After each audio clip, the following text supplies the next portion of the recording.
আলাইকুম, কি অবস্থা সবার? কেমন আছেন সবাই? আশা করছি সবাই অনেক ভালো আছেন, কিন্তু আমরা ভালো নাই। আমাদের দেশে কি হচ্ছে এগুলা, মানে আমাদের দেশে যেগুলো কি শুরু হয়েছে সেটা আমরাও নিজেরাও জানি না।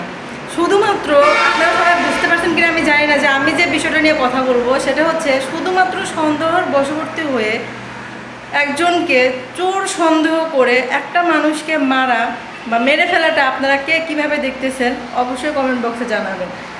ঠিক আছে, আমরা সবসময় দেখি যে আমাদের বাংলাদেশে শুধু সন্দেহ করে মানুষকে মারা হয়। কেন?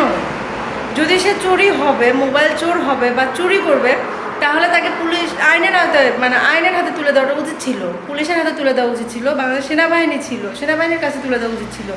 একটা মানুষকে দেখেন, শিক্ষিত কতগুলো ছেলে ঢাকা বিশ্ববিদ্যালয়ের চোর সন্দেহে একজন মানসিক রোগীকে খাইয়ে, ঠিক আছে, খেয়ে এমনভাবে খাওয়াইছে, লোকটা মনে করছে যে না যাক, হয়তোবা আমি ভালো কোনো জায়গায় আসছি, ওরা আমাকে এত সুন্দর করে খাওয়াইতেছে, এত সুন্দর করে খাইয়ে টাইয়ে তারপর তাকে এমনভাবে মারছে যে লোকটা মারাই গেছে শেষ পর্যন্ত।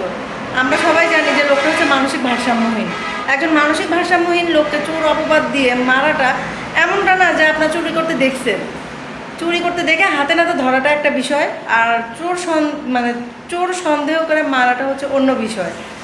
ঠিক আছে, তবে যাই হোক, আমার মনে হয় ওনাকে মারা দেখে আমার যেটা মনে হয়েছে যে মনে হয় অনেক দিনের একটা ক্ষোভ একটা রাগ বা একটা মানুষের প্রতিহিংসা থাকে না, যে হিংসা থেকে মানুষকে এভাবে মারতে পারে।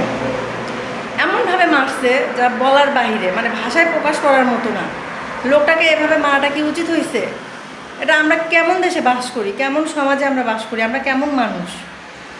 একটা সময় দেখতাম যে আসলে আমরা মানুষ হয়ে জন্ম নিছি মানুষ হয়ে, কিন্তু মানুষের মতো মানুষ হতে পারিনি।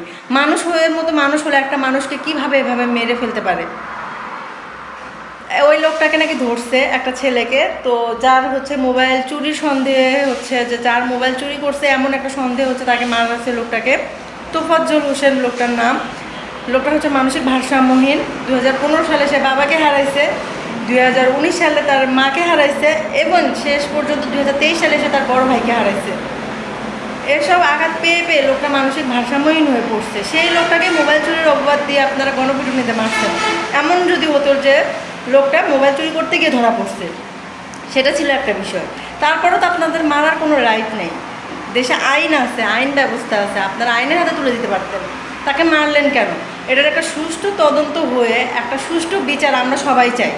আমার মতো কে কে চান অবশ্যই কমেন্ট বক্সে কমেন্ট করে জানাবেন। আমরা সবাই চাই এটার একটা সুষ্ঠু তদন্ত হোক, সুষ্ঠু একটা বিচার হোক। অপরাধী যেই হোক না কেন, হোক ঢাকা বিশ্ববিদ্যালয়ের, হোক অন্য কোনো জায়গার, অপরাধী যেন শাস্তি পায়।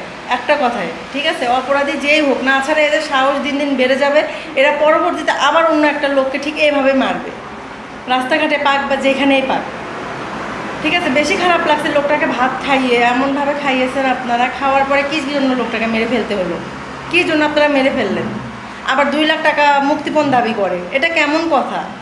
চোরের থেকে কেউ 2 লাখ, যদি সে চোর, আচ্ছা আমি বুঝলাম সে চোরের থেকে 2 লাখ টাকা দাবি করে, এটা কেমন ধরনের? এটার একটা সুষ্ঠু তদন্ত হোক, সুষ্ঠু তদন্ত হয়ে এটা একটা সুষ্ঠু বিচার হোক। সবাই যেন একটা শাস্তি পায়, এমন একটা শাস্তি পায় তারা যেন জীবনে আর এইসব কাজ করতে না পারে। ঠিক আছে, আর কি বলবো, সত্যিই ভাইটার জন্য খুবই মায়া হচ্ছে, খুবই খারাপ লাগতেছে। যে জন্য ভিডিওটা করা, অবশ্যই আপনারা ভিডিওটা শেয়ার করে দিবেন। ভালো থাকবেন সবাই।